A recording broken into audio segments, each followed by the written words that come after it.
उपज्ञानतिमिरान्धस्य ज्ञानञ्जनशलाकया चक्षुरुन्मीलितं येन तस्मै श्रीगुरुवे नमः। नमः विष्णुपादाय कृष्णपृष्ठाय भूतले श्रीमते भक्तिवेदान्त स्वामिनिधि नामिने। नमस्ते सारस्वती देवे गौरवाणी प्रचारिणे निर्विशेष शून्यवादी पाश्चात्य देश तारिणे।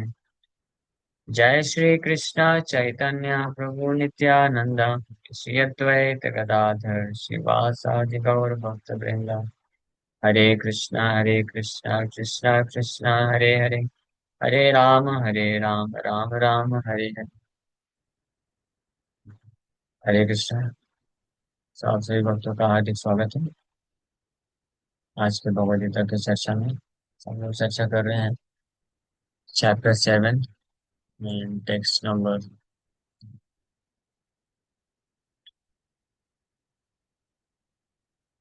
25, 28 नंबर श्लोक पे चर्चा कर रहे हैं। इस श्लोक पे ऑलरेडी चर्चा किए थे। तो शेषाम त्वंत गतम पापम जनानां पुण्य कर्मणाम ते बंधमोह निर्मुक्ता भजन्ते माम निर्वृता। Persons who have acted piously in previous lives and in this life, and whose sinful actions are completely eradicated, are freed from the dualities of delusion, and they engage themselves in my service with courage. येषाम तो अंतगतम पापम। अंतगतम का अर्थ है पूरी तरीके से। पापम जिसके पाप हृदय से नष्ट हो गए हैं। और किनके पाप पूरी तरह से नष्ट होते हैं? ऐसे जनानाम, ऐसे व्यक्ति, पुण्य कर्माणाम।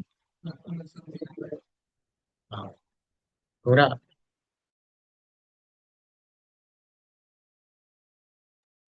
सो जनानाम पुण्य कर्माणाम मतलब जो इस जन्म में और पिछले कई जन्मों में भक्ति सुकृति, भक्ति पुण्य, पुण्य कर्मणाम, पुण्य तरीके से कार्य किए हैं स्पेशली। क्योंकि ये समझना है, भजन्ते माम दृढ़ व्रता, भगवान के भजन के लिए दृढ़ व्रता है। तो भक्ति पुण्य है की बात हो रही है। तो इसके बारे में सुखदेव गोस्वामी जी ये वर्णन करते हैं। भजन्ते माम, ऐसे लोग द्वंद्व द्वंद्व मोह निर्मुक्ता, द्वंद्व और मोह से पूरी तरह से मुक्त होकर के भगवान का दृढ़ता पूर्वक भजन करते हैं या सेवा में लग जाते हैं। भजन्ते माम दृढ़ता। तो ये द्वंद्व और मोह का क्या अर्थ है हम लोग चर्चा किए थे। और साथ ही साथ में दृढ़ता पूर्वक, दृढ़ता नाम का अर्थ क्या है? डिटर्मिनेशन, लग जाना। और गतम पापम, freed from all sinful reactions. इसका तात्पर्य पढ़ के और इसके ऊपर थोड़ी चर्चा करते हैं। So those eligible for elevation to the transcendental position are mentioned in this verse. For those who are sinful, atheistic, foolish, and deceitful, it is very difficult to transcend the duality of desire and hate. So इस श्लोक में ऐसे लोगों के बारे में वर्णन किया है जो कि दिव्य स्थिति में पहुंचने के लिए योग्य है। Those who are eligible for elevation to the transcendental position, Divya स्थिति में जाने के लिए। जो लोग पापी हैं, नास्तिक हैं, या मूर्ख भी बोल रहे हैं भगवान, डिसीटफुल यानी कपट है जिनके हृदय में, उनके लिए बहुत कठिन है इस भौतिक संसार के द्वंद्व, डिजायर एंड हेट, इच्छा और द्वेष से मुक्त हो पाना।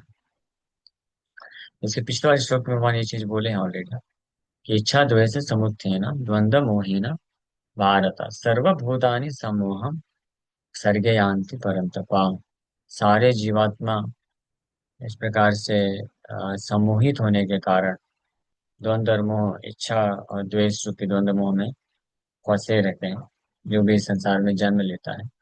लेकिन जो पुण्य कर्म नाम होते हैं यानी पुण्य कर्म में लगते हैं, लगाते हैं अपने आप को, तो वो धीरे धीरे गतम पापम, अंतगतम पापम, पूरी तरीके से पाप से नष्ट हो जाते हैं का हृदय। और वो फिर द्वंद्व मोह से मुक्त होकर के दृढ़ता पूर्वक भगवान के भजन में लगते हैं। So for those who are sinful, atheistic, foolish, and deceitful, it is very difficult to transcend the duality of desire and hate. Only those who have passed their lives in practicing the regulative principles of religion, who have acted piously, and who have conquered sinful reactions can accept devotional service and gradually rise to the pure knowledge of the Supreme Personality of Godhead. केवल वो लोग जो धर्म के regulatory principles विधि विधान को पालन किए हैं, पुण्य पूर्वक जीवन यापन याद में व्यतीत किए हैं, और अपने पाप के कर्म को by dint of devotional service भगवान की सेवा में भक्ति में लग करके gradually rise to the pure knowledge, धीरे धीरे वो शुद्ध विशुद्ध ज्ञान के स्थिति में पहुंचते हैं। वासुदेवम सर्वमिति स महात्मा सुदुर्लभा बहुनाम जन्मनाम अन्ते ज्ञानवान माम प्रपद्यते। भगवान अन्यत्र बोलते हैं, बहुत बहुत जन्मों के प्रयास के बाद किसमें भगवान के धर्म का पालन करते हुए पहले तो, फिर धीरे धीरे वैष्णव के संग में आकर के भक्ति करना चालू करते हैं। और जब इस स्थिति में होते हैं, सारे अपने पूर्व पाप कर्म के फल से मुक्त हो जाते हैं, तो शुद्ध ज्ञान पे पहुंचते हैं जहाँ पे वो जानते हैं परम भगवान वासुदेव और कृष्ण ही सब कुछ है। Then gradually they can meditate in trance on the Supreme Personality of Godhead. फिर भगवान पे उनका ध्यान केंद्रित हो जाता है और समाधि की अवस्था को प्राप्त करते हैं। That is the process of being situated on the spiritual platform.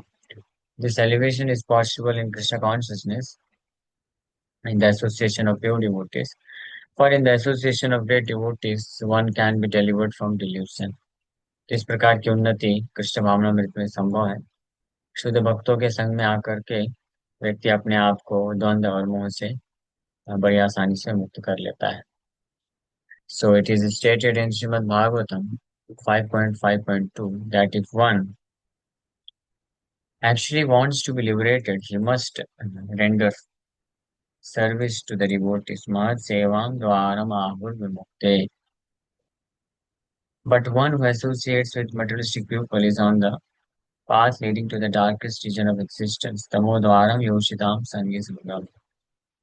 Bhagavat में ऐसा बताया गया है कि अगर वास्तव में कोई मुक्ति की अवस्था को प्राप्त करना चाहता है, यानी अपने आप को पूर्ण रूप से शुद्ध करना चाहता है, तो जो महत है, महत मीन्स शुद्ध भक्त, उनके सेवा में लगना चाहिए। That is the meaning of association of devotee, sadhu sangha. जब शास्त्र में बोला गया है साधु संग सर्व शास्त्र का है, लघु मात्र साधु संग सर्व सिद्धि है। What does this mean? इसका अर्थ होता है कि साधु संघ में आकर के हम सेवा करें, साधुओं का सेवा करें, उनके मार्गदर्शन में कृष्ण का सेवा करें और उनके द्वारा श्रवण करें। तो अगर ये कोई कार्य करता है, इसको बोलते हैं महत् सेवा। इससे व्यक्ति के मुक्ति के द्वार खुलते हैं। That means his heart becomes completely purified. ऐसे व्यक्ति का हृदय पूर्ण रूप से शुद्ध हो जाता है। इसके विपरीत अगर कोई भौतिकवादी व्यक्ति से का संग करता है, तो तमो द्वारम, तमो यानी नरक का द्वार उसके लिए खुल जाता है। एक है अ, आहुर विमुक्ति द्वारम और तमो द्वारम, मुक्ति का द्वार और तमो का द्वार। So all the devotees of the Lord traverse this earth just to recover the conditions from their delusion. इसीलिए जितने भी वैष्णव हैं since time immemorial, अनेकों अनेकों वर्षों से, शुरुआत से ही वो पूरे अ, भारतवर्ष में, पूरे विश्व में भ्रमण करते हैं, ताकि बद्ध जीवात्माओं को दिव्य ज्ञान दे करके उनको इस डिल्यूजन या मोह से निकाला जा सके। The impersonalists do not know that forgetting their constitutional position as subordinate to the Supreme Lord is the greatest violation of God's law. Unless one is reinstated in his own constitutional position, it is not possible to understand the Supreme Personality or to be fully engaged in his transcendental loving service with determination. तो जो द्वंद्व से मुक्त होते हैं, मुक्त होना चाहते हैं, वो ऐसे वैष्णव, शुद्ध वैष्णव का संग करना चाहिए। जो वैष्णव का संग नहीं करते हैं, लेकिन किसी प्रकार के आध्यात्मिक मार्ग का पालन करते हैं, जैसे कि मायावादी, पर्सनैलिस्ट, निराकारवादी, तो वो अपने वास्तविक स्थिति, अस्तित्व को, कि हम भगवान कृष्ण के अधीन हैं, हाँ, उसको उसके अगेंस्ट जाते हैं, विरोध में जाते हैं। और इसलिए वो भी डिल्यूजन में रहते हैं, वो हमें स्थिति में रहते हैं। तो जब तक कोई अपनी वास्तविक स्थिति में स्थित ना हो जाए, जीव स्वरूप कृष्ण के नित्य दास, हम कृष्ण के नित्य दास हैं, तब तक उसके लिए, व्यक्ति के लिए सही मायने में परम भगवान को समझ पाना, या और साथ ही साथ में उनके ऐसे दिव्य प्रेम में, सेवा में दृढ़ता पूर्वक जुड़ पाना संभव नहीं हो पाता है। और इस प्रकार से वो मुक्ति की अवस्था को प्राप्त नहीं कर पाते। सो इस श्लोक में ये महत्वपूर्ण शिक्षा मिल रही है कि जो लोग पुण्य कर्माणा, तो पुण्य कर्माणाम का अर्थ प्रभुपाद जी लिख रहे हैं कि साधु संघ में आना, साधु महत सेवा, महत सेवा, महत मीन्स भगवान के भक्तों का और भगवान का भक्त, तो शुद्ध भक्तों के संग में आकर के भगवान का सेवा करना और भक्तों का सेवा करना, वो महत सेवाम कहलाता है। और इसके द्वारा ही व्यक्ति पुण्य कर्मणाम, वो पुण्य अर्जन करता है, जिसके बल पर हृदय भीतर से शुद्ध हो जाता है। और फिर ऐसा व्यक्ति वास्तव में द्वंद्व और मोह, द्वंद्व और मोह क्या, इस संसार में इच्छा, इस संसार के प्रति इच्छा और द्वेष, ये दो भावनाओं से मुक्त होकर के भगवान के भजन में, सेवा में, दिव्य सेवा में दृढ़ता पूर्वक लग जाते हैं। ये श्लोक है। यहीं पे हम लोग विराम करेंगे। Thank you very much. किसी भक्त का कोई प्रश्न है, हो सकता है।